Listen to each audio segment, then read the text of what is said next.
Welcome back to the Cinema Cornermen podcast with your host Jay Mara and myself, Jacob. Hi. Hey. So we're gonna get on into this one pretty quick because it'll probably still be long because this was a movie. It was quite a movie. We watched 2.5 hours. We did 2.5 hours. Didn't feel like it. We watched Tenet. Tenet, the newest film by Christopher Nolan. The one and only. Second week in a row with Christopher Nolan. Oh, yeah. It happens. Yep. This one had John David Washington in it, Robert Pattinson. It was Elizabeth Debicki, sorry. And Kenneth Branagh, again. Aaron Taylor Johnson. It was just tons of good people in this movie. Definitely. Good people. Once again, when you're Christopher Nolan, you can pretty much get whoever you want.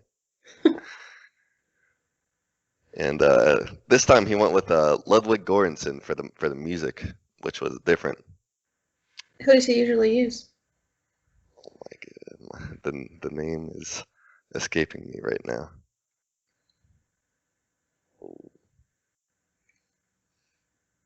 Well, it's okay. I can't think of it off the top of my head. I can't believe I can't think of it, but yes, Ludwig Göransson is the first time he's worked with him that I know of, and I think the music was great in this one. So I think it was a good choice. I think his usual go-to was busy with another project. Oh, okay. Music was good. There were some parts. We'll talk about it later. Let's start at the top. Let's start at the top. How would you want me to go first?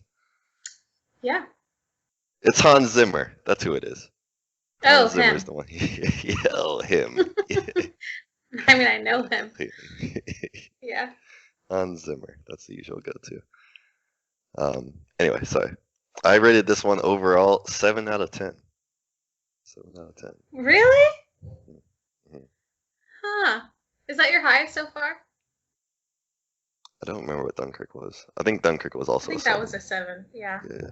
Wow, okay. Yep. I rated it a 9. 9 out of 10. Oh. 9 out of 10. Yeah, I loved it.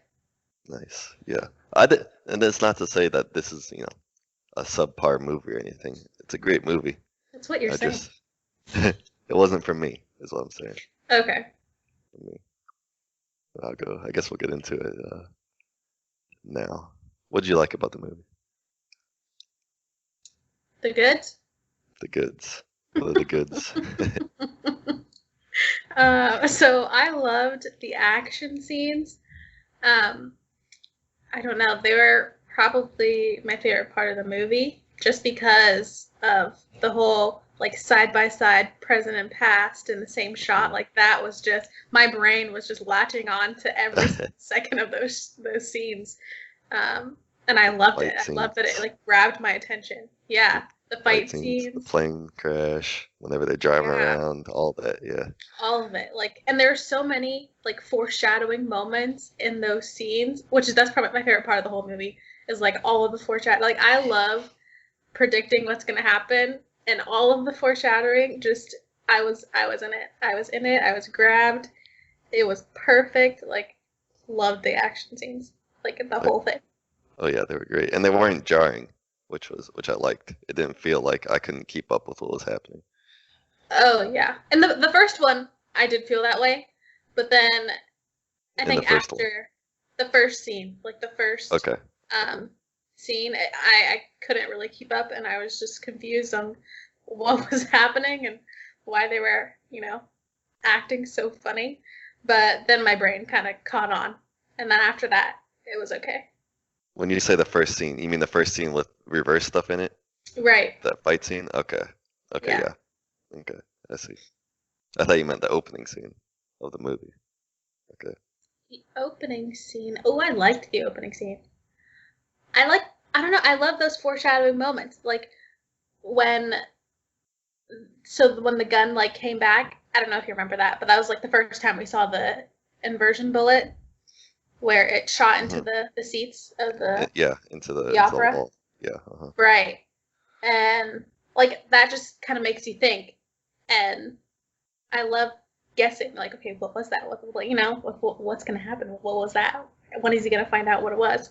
And all the explosions and the fighting. The opening scene was good. All the fight scenes were good. Yeah. So that's good for me. I think the thing I liked about the whole reverse stuff is that it felt like it was grounded, like it worked. Like I knew that Christopher Nolan knew exactly what was going on. Like there was no confusion throughout. Oh, right. Which made it like, I don't know, tie together a lot better, I think. Well, yeah, because he also shows it twice, which is nice. Especially the big fight scene at the airport. That's the one where I was like, okay, I'm kind of confused. But then you watch it again towards the end, and then it's like, oh my gosh, like because you see the other side of it. So he had to go through every single step from both sides, and I think that's what made it just work. Yep, I agree completely. Mm-hmm. I really liked the at the beginning of the whole, like, let's say the first quarter of the movie. It felt like a pure blood James Bond film to me, which I loved. It was pretty much all the way up until like the reverse stuff actually started happening. Like you could make a whole James Bond movie on just that. Right. Yeah, the intensity, the pacing, the stakes. I liked it. It was very good. I agree. I think the pacing for the whole movie was, it made it fun. Like it was super fast paced, the whole movie. It was spot on. Like it's exactly what you would want from that kind of movie, though. Mm-hmm. I have a theory about why that is, but we'll get to that later. Okay. But yeah, I enjoyed, like I said, the whole first part of the movie was really enjoyable for me. Mm-hmm. Yeah. Anything else for you? No, just thought that's my favorite. What was your favorite scene? My favorite scene. I don't know, just any scene where like I knew it was coming up, I got excited. So like when they went back in time and they went back to the airport, like I knew it was coming up and I got so excited because I wanted to see the other side of it. I don't think I have a favorite scene. It was really cool when they like bungee jumped off the building. That was cool. Like, what the heck? That was probably a good scene. I don't have a favorite. Just all of them were my favorites. All of the action scenes, all the fighting scenes, all of the reverse moments, like favorite. What about you? My favorite scene was when the protagonist was beating the thugs up in the kitchen. That was my favorite. Whenever I say the protagonist, by the way, that's, I don't know if you caught I know. That's his actual name in the movie. So yeah, when the protagonist was beating up the thugs and they thought that it was going to be an easy beating for them, and then the guy gets thrown out into the street and he walks out behind him. That was my favorite scene. Yeah, that was a good one. That was a good one. Yeah. I like the part before they start fighting, where she's like, "You're a billionaire, but you're dressing like this or whatever." Yeah, she saw right through him. Yeah, mm-hmm. I like that too. Yeah, I think the villain in this movie, he felt real, like, menacing and powerful, which I like.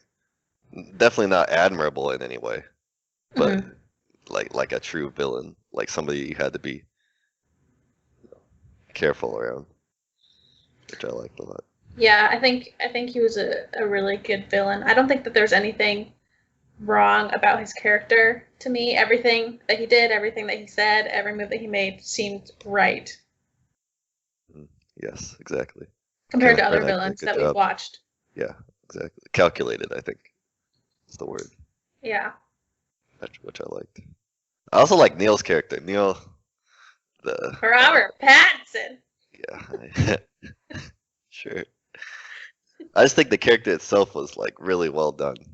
Like throughout the whole movie, like we almost like can't trust him the entire time. Right. Like, he seems real friendly, real genuine, and like capable, but he knows like way too much, and he's holding back information, and he's just a real. Tell him anything. Mm-hmm. And then at the end, it you know it tells us why he was like that the whole time, and it makes sense and doesn't feel like we weren't given enough information throughout the movie. Right. Like I don't feel like, oh, they should have told us this earlier. Like no, they told us everything at the exact right time. Yeah, and I liked when they met. That was a good like scene for me when they met because it made you think like, okay, who is this guy? Like why does he know? So much. Yeah, he just seemed like he knew way too much about this brand new secret world that the protagonist just got into. Right. Yeah, Kat was also great. The way they did Kat. Yeah, she was like extremely powerful woman. Mm-hmm. That's what I would say. Like I love that they. Go ahead. Just like how she's enduring like a loveless, abusive like marriage just to maintain the only thing in the world that she cares about, which is her son. Right. And that her greatest regret was even considering for a second to escape the marriage and lose her son. Like that to me is like extremely how do you say, empowering of a woman like role. I'm not saying it right, but that's what I'm trying to get at. That I like the way they did that. Yeah, I agree. Because when I first see her, it's like, okay, she's this, powerful woman. She's this, like art curator, or not curator. What is it called? Inspector. Yeah, I don't know. Authenticator. She's an authenticator. That's the word. Yeah. And at first, I thought she was going to be the villain when I watched it because, he came up to her, accused her of whatever, all these thugs come out, and it's like, okay, what the hell? But then you realize that she's actually a victim. So, yeah, I really like it. Even then, she's not just laying down in despair. It doesn't feel like it feels like she's constantly fighting to keep any sort of freedom that she can get. However she can get it. I really liked it. I thought she played it well. I thought it was a good character. But yeah, I think with that we can move on to the bad, unless you have more. No, you what did you think the takeaway was of the movie? Oh, I'm not sure. This is another one where and in the past couple of Christopher Nolan movies we reviewed, it seems like he's not making a very like solid like takeaway or theme. I thought that, but then I thought carefully about the things that everyone said and towards the end of the movie, and Neil's character, he kept saying, he said it multiple times, that you can't change what's already happened, and I think that's what the takeaway was of this movie. That's fair. What's done is done. He said something like that, yeah. Yeah. It's like, it's happened, you can't change what's already happened. And that's fair. To me, that was the takeaway, and I love that. That was, yeah, I agree with that. Mm-hmm. I like that. So what was your bad? Some of the biggest bad I felt was that there was sometimes too much, or I should say too noticeable of exposition. So it wasn't terrible, right? Most of it was hidden pretty well, but it snuck through like a couple times. Like there were some lines that just didn't need to be there, and I don't feel like they really served any purpose. For example, the protagonist at the start, he's getting tortured, right? And then he takes the pill, blacks out, and wakes up. And one of the first things the guy says is, the guy that he sees when he wakes up, is like, we did a full facial reconstruction. So he knows how badly he was messed up and how he didn't say anything. And that was understood by us, by me at least. And then he's like, we had to make sure that we could trust you first. And then he's like, they pulled my teeth out. And it was like, well, yeah, we just watched them do that. And he just said that they reconstructed your face. He knows how badly you were messed up. So you don't need to tell him how badly you were messed up. It's almost like you're telling him so that you can tell us as the audience. Which it didn't work for me. I don't know why that in particular messed me up. Well, he didn't know what the guy sitting over him knew. Well, he knew that he was there whenever they reconstructed his face. So the guy knew that he was missing teeth and was absolutely tortured and all this. The other thing was whenever they were talking about how devastating this bomb that the guy had, that it would destroy absolutely everything that the villain had, and that it basically can't go off, otherwise everything's done. You're talking about the plutonium.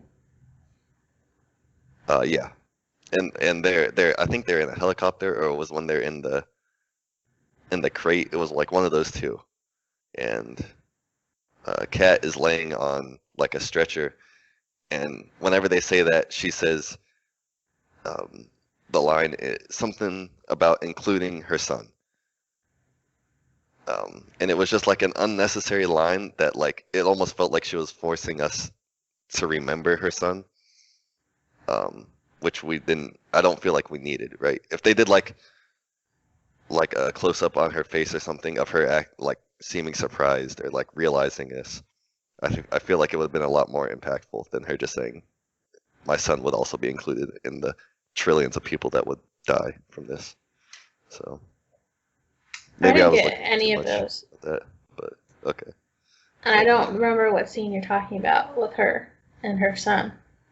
So it probably didn't stick out to me, or I probably thought it made sense based on like everything else that they said, but I just don't remember that. So maybe, maybe you were just like focusing a lot and you picked up on it. Yeah. I was trying to focus a lot more because the last one I missed a lot of stuff. So. Okay. I was trying to make sure I focus more on this one. Oh, that is something I forgot. What? This one was in the good. This one was a lot more easy to follow than Dunkirk was for me. Overall. Really? Yeah, and maybe it was this exposition that it was just they were just like, we're doing this now. This is the next thing we're gonna do, and we know this person, and they found out this, and the CIA has this much money, and maybe that was it. But it was easier for me to follow this one, for sure. I didn't pick up on any of the exposition. Like zero. So that was a little... I definitely took away something else from this movie than you did. But, yeah, I didn't notice that they were pointing things out. Yeah. It was like the scene. You remember when they hired the guy to steal the plane for them? And like it's just the three of them just standing in a circle talking. No. Okay, well, never mind that. I was gonna say that's another example of where they were just kind of sitting there, just dumping information at us. But but if you didn't notice it, then I guess it did its purpose. Yeah. But yeah. So the bad for me was, to me, I noticed the score at times, which broke my attention from whatever scene was going on. I don't know what it was about it, but at some points, I heard the music over the voices and the conversation, yes. And it just broke my attention. I was like, oh, great. So like my brain wasn't zoned in anymore. I was kind of like, hazy, and so it was even hard for me to hear some stuff sometimes that the characters were saying. Yeah. Such. And this seems like a movie where you can't miss anything. Like no, you can't. Every sentence is like probably important. Yeah.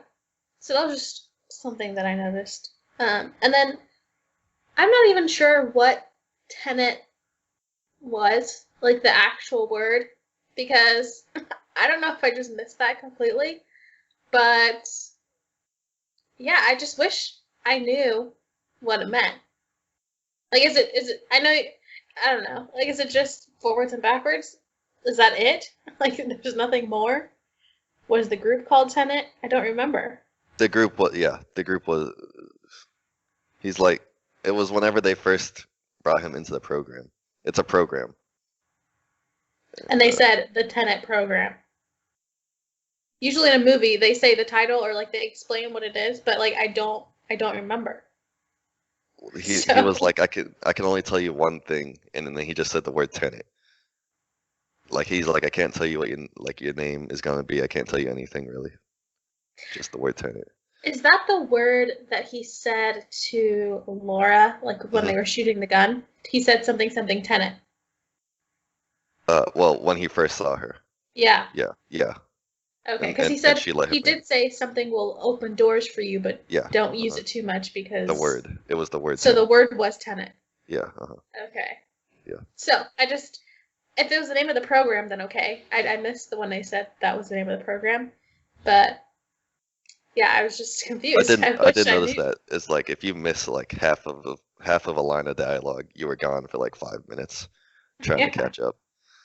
Even then, the whole movie, I'm like, okay, what is Tenet? Like, what is it? So, yeah, that was my other thing. That's all I have, though. Yeah, I do agree. Like the big story points should not be like that. Like it shouldn't hinge on, one word that makes you confused about. Like to me, that's the main story point. The Tenet organization. Right. Something that was kind of odd to me. I can't tell if it was extremely nuanced or if it was just like not there. Like the main character's motivation for doing what he was doing. I don't know why he was doing it, other than let's save the world.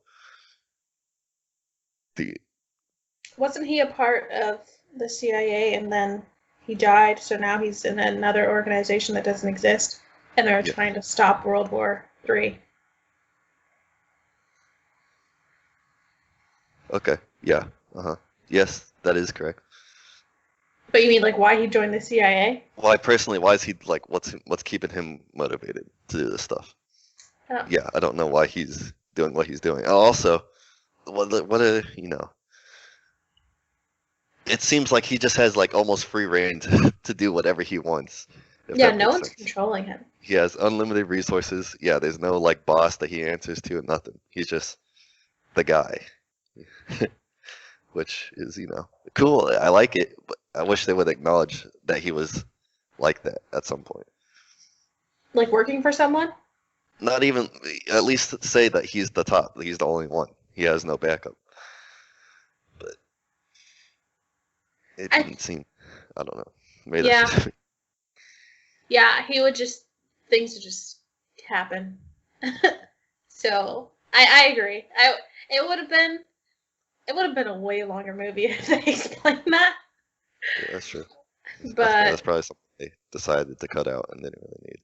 Yeah, but his motivation, I think that's why they put in that scene with the man, because if they didn't put it in at all. With the man. Oh, at the start. At the start when he woke up. Yeah. Because if they didn't put that in, then we would be extremely confused about where he came from. Well, did he have any sort of arc to you? Like to me, at the start of the movie, he was, an extremely loyal, like unstoppable force, and then I feel like at the end it was the same thing. Like I don't feel like he changed at all through the movie. Oh, his arc. Was there any arc to you? No, he was badass the whole time. Yeah, he was just walking around like the man. It kind of makes me. His mental arc, I guess, like his intellectual arc has, grown. It almost reminded me a little bit of like a Captain America, if that makes sense. Huh. You've seen Captain America? Yeah. At the start, he's like, he doesn't really change emotionally at the start of the movie, but it seems like throughout the movie he's trying to become like a leader rather than just, an extremely loyal guy. So maybe that's what they're trying to get at. where he was like becoming the leader of this Tenet organization. That's what I'm saying. Like mentally, I think he changed because before he was just doing what he was told, and then as the movie goes on, he realizes that he's actually the one in charge. Right. Yeah. And I think he realizes it. Like before, he does realize that actually. Yeah. Now that you mention it, there were a couple scenes where he's like, "Hey, I'm the guy. I'm the protagonist." And then at the end, it just made it more clear when Neil's talking to him, and he's like, you know, it's you. Like you're the one that recruited me. You did, you know, it was you. And so, I think that's when he was like, okay, like he's the one that's calling the shots. And I think he even said it at some point.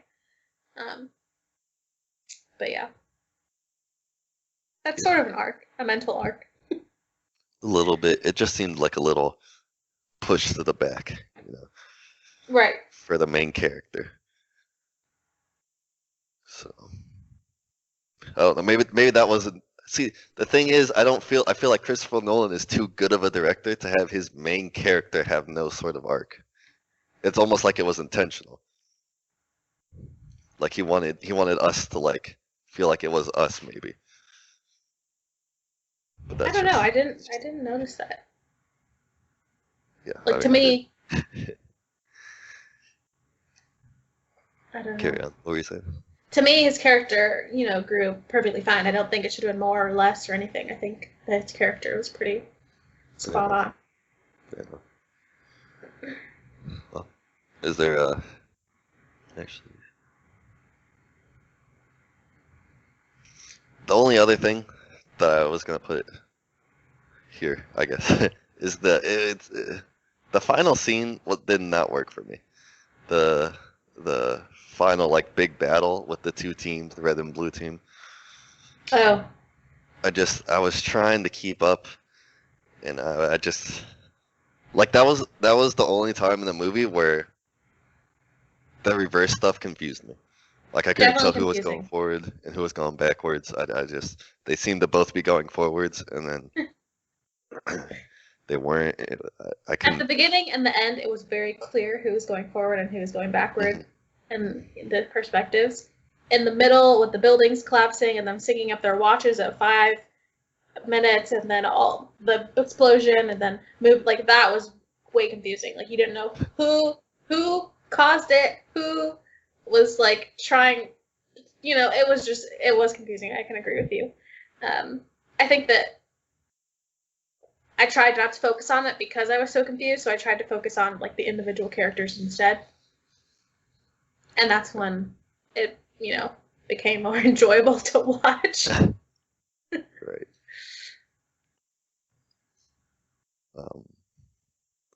Yeah. That being said, I feel like the intro scene could have been a little better. The only thing that I wasn't a fan of is that it seemed like the main character knew what was going on and we had no idea. And I didn't like it. It took me out of it, if that makes sense. Like why he was there. You know what I mean? Yeah, I didn't know why he was there. He was in a van, he was inside, he was shooting people. And he was following them. Yeah. And then all of a sudden he saw some people break off and he's like, oh, I gotta follow them now. And then he finds it. And it wasn't. It reduced some of the tension for me because I just had no idea what was going on. That's how I felt about the train track scene. I was like, where did this come from? How did he get here? What is going on? Why are they killing him? Like, I was just so confused. That's how I felt about that scene. Well, I got that because he got captured by them at the end of it. I mean, I realized he got captured. Yeah. But, like, where are they? What is happening? And who was the guy in front of him that gave him the pill? That was I'd have to rewatch it to see who that was. I don't remember. I think that was the other American that was with him, maybe? Yeah, I think so as well. I just don't remember. I don't know. So that scene to me, in the moment, my brain was like, gone. I completely, yeah, I didn't get it. Yeah, that's about it though. That's all I got. Okay. For me, just a little extra. You don't watch Doctor Who, but for me, this is so similar to, like, in Doctor Who, he explains how, or the Doctor explains how a paradox worked, and how there are certain like fixed points in time that shouldn't be changed. And when they were explaining that in the movie, like my all I could think of was Doctor Who. Like, so it just kept popping up in my head, Doctor Who, when they were explaining that paradox. I just thought it was funny because it kind of had like similar sciences, right. Which was really it was entertaining for me because I love Doctor Who, and so when I made those connections, I got happy. But that was my 2 cents. Well, I haven't seen it, but yeah, that was a very interesting part. Was the paradox part, how it would work. Yeah. Yeah, for me, a lot of goods, a few bads. Overall, 7 out of 10. I think that's where I put it. Yeah, for me, pretty much all good. I got a couple iffy points in there, but I would watch this movie over and over and over again. So 9 out of 10. Awesome. Unless you have anything else, that's about it for me. That's all for me. Awesome. Thank you all for watching, and see you next week.